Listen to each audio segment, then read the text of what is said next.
Greetings, this is Dr. Della Welch again, and we're continuing on with the discussion of the Blanchard and Peale, P-E-A-L-E, method.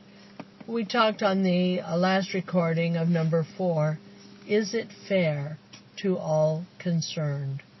Now we'll look at 5, does it promote win, W-I-N, win-win situations?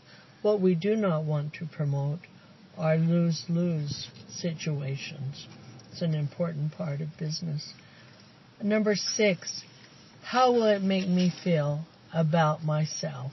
There's a poem, I have to live with myself, and so I want to be fit for myself to know.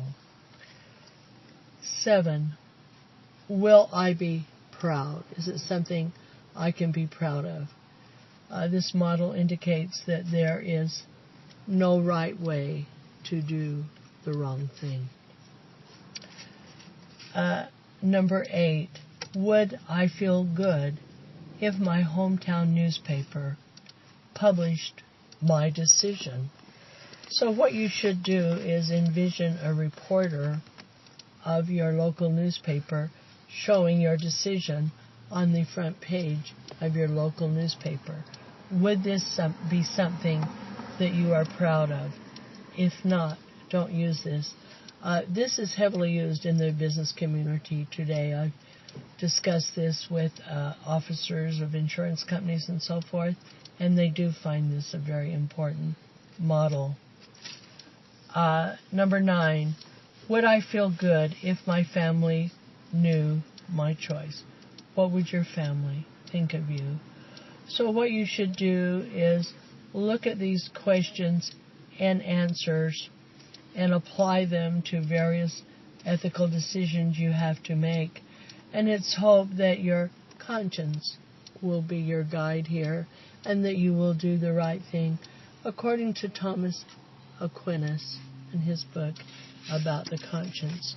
Now looking at some questions in this area, you should be able to define who was Laura Nash and about her famous model. You should also know who was Kenneth Blanchard. He was actually a medical doctor who wrote the 1-Minute Manager, which was a big subject of spin-offs on this issue of management.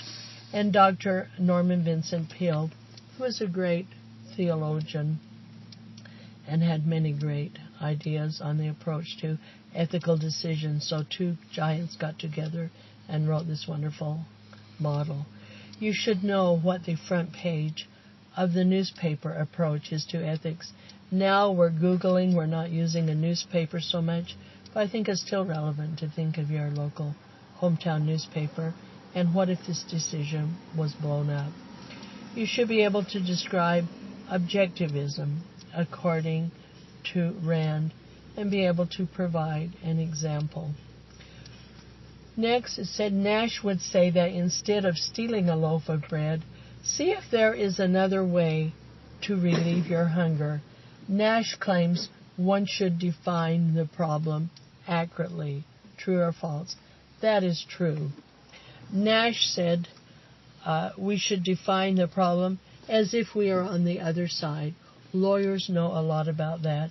They have to prepare for the arguments the other side will make and be prepared to know ways of defeating them. For example, I had one case where a client had been arrested for armed robbery. Well, I knew how to prepare that arrest is not enough. It has to be a conviction.